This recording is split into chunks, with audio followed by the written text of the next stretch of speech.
آیت اللہ نخود کی اصفہانی جو کہ مشہد مقدس میں مولا امام رضا علیہ الصلوۃ والسلام کے حرم میں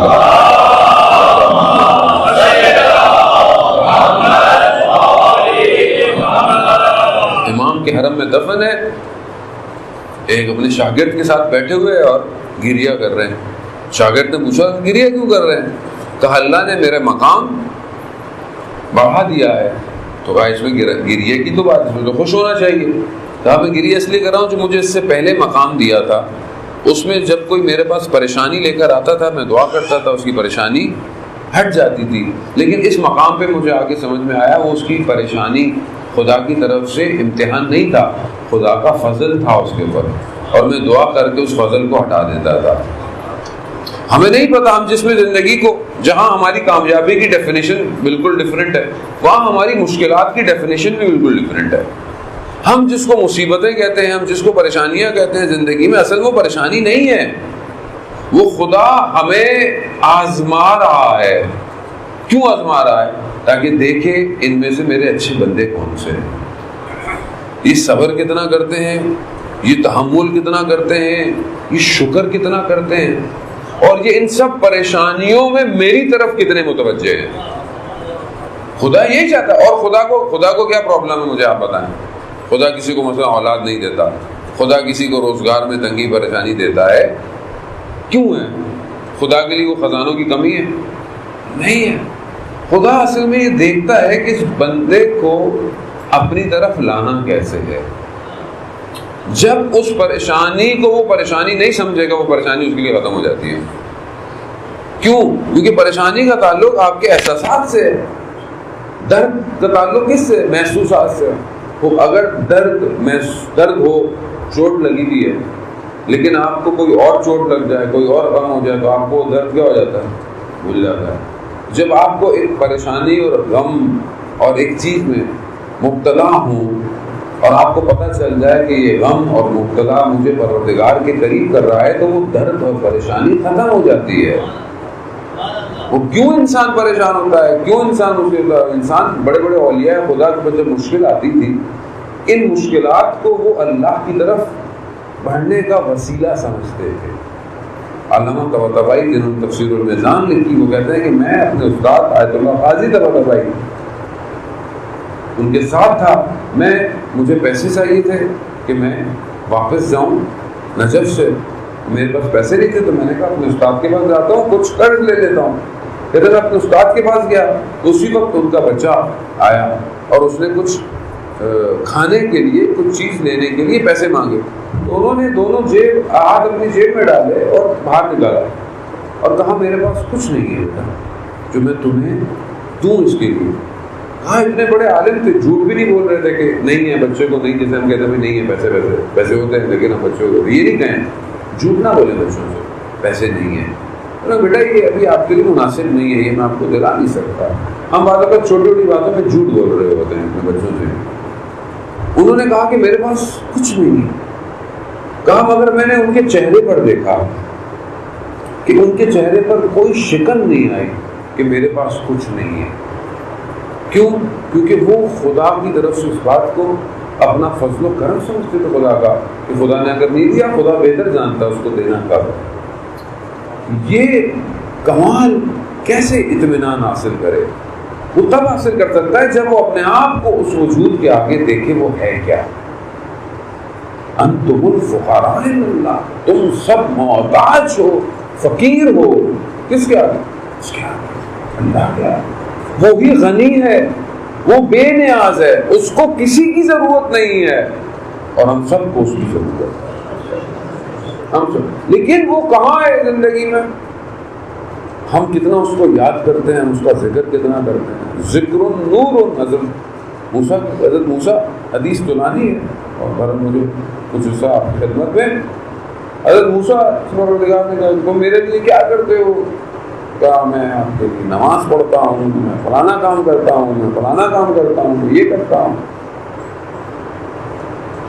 پروردگار نے حضرت موسیٰ کہا موسیٰ تم نماز پڑھتے ہو، نماز تو دین ہے، دین ہے، نماز پڑھو گے تو دیندار رہو گے، میرے لیے تھوڑی پڑھ رہے ہو۔ فلانا کام کرتے ہو تو تمہارے اپنے لیے کر رہے ہو، روزے رکھتے ہو تو تم جہنم کی آگ سے بچ رہے ہو، فلانا کام کرتے ہو تو تم فلانے لیے، میرے لیے کیا ہے؟ یہ تو سب تم اپنے لیے کر رہے ہو. آپ بولے ہم تو نماز پڑھتے ہیں. نماز تو واجب ہے، نماز تو آپ پڑھیں گے تو کوئی ثواب تھوڑی ملے گا. اور گھبرا کے بولے مولانا ایک ہی تو چیز کرتے ہیں وہ بھی نہیں ملے گا تو پھر کیا ملے گا؟ ہاں بھائی، واجب ادا کرنے میں کوئی ثواب تھوڑی ہے. واجب ترک کرنے میں گناہ ضرور ہے. واجب ہے سانس لینا کیا ہے؟ واجب ہے. نہیں لیں گے کیا ہوگا؟ مر جائیں گے. تو نماز ایسی ہی ہے، نماز تو واجب ہے.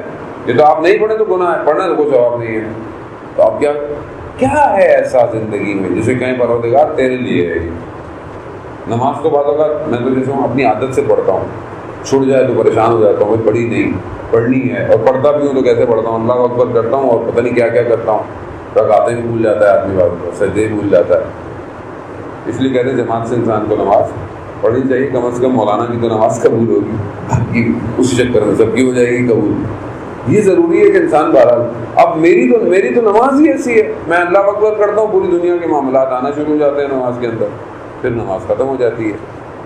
تو میں خدا کے لیے کیا کر رہا ہوں؟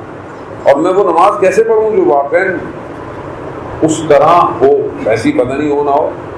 ایک سجدہ اگر آدمی، معصوم کا قول ہے، اگر ایک سجدہ آدمی ویسا کر لے جیسا خدا چاہتا ہے، وہ ایک سجدہ ہی اس کی زندگی کافی ہے. اس لیے کہتا ہے کہ انسان نماز معراج ہے مومن کی. یعنی انسان جب وضو کرنے جا رہا ہے اس وقت سے معاملات شروع ہو جاتے ہیں اس کے. طہارت، پاکیزگی، باطن. کہاں جا رہا ہے؟ کس سے ملاقات پہ جا رہا ہے؟ ابھی آپ کسی بڑے شخص سے ملنے چلے جائیں، آپ کپڑے وپڑے دیکھیں گے، آفس میں جا رہے ہیں، ٹائی صحیح کر رہا ہے آدمی، کپڑے شرٹ صحیح کر رہا ہے، بڑا اپنے جوتے صاف ستھرے ہوں. کیوں؟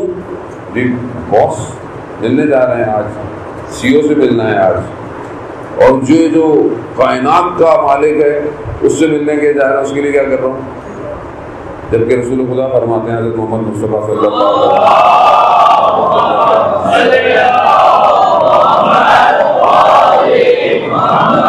رسول خدا فرماتے ہیں کہ جب نماز پڑھو لباس اچھا پہنو، خوشبو لگاؤ، کنگھی کرو، یہ سارے کام کر کے جاؤ. میں نے کہا پڑھ لی ٹھیک ہے، ایسی ٹھیک ہے. ملاقات کہاں ہے؟ ملاقات، گفتگو کہاں ہے پروردگار سے؟ میری زندگی میں خدا کہاں ہے؟ کربلا میں اور کیا تھا جو ہم ڈھونڈ رہے ہیں؟ کربلا میں کیا ہے؟ کیا ایسی چیز ہے جسے امام حسین جس کے لیے سب کچھ قربان کر رہے ہیں؟ کیا ہے کربلا میں؟ اس مالک کے سوا کربلا میں اور ہے کیا؟ اس لا الہ الا اللہ کو بچایا ہے حسین نے. یہ لا الہ الا اللہ میری زندگی میں کہاں ہے؟ یہ میری ذمہ داری ہے. وہ مجلس ہمیں اسی طرح متوجہ کرتی ہے. مجلس ہمیں پروردگار کی طرف لے کے جانے کے لیے ہے. کیوں؟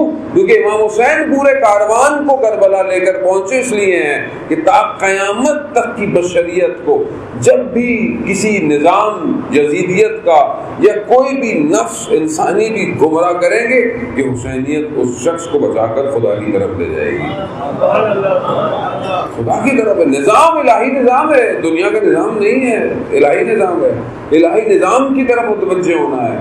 جب خدا ہی نہیں ہو میری زندگی میں تو میں خدا کے نظام کو کیسے لے کر آؤں گا؟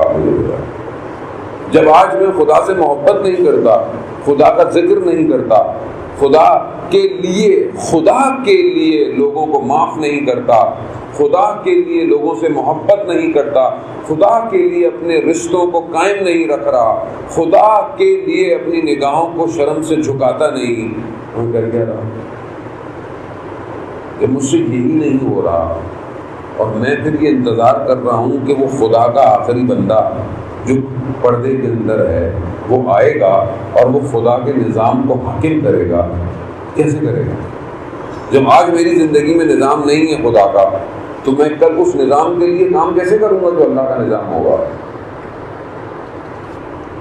پہلی چیز ہی معرفت پروردگار ہے.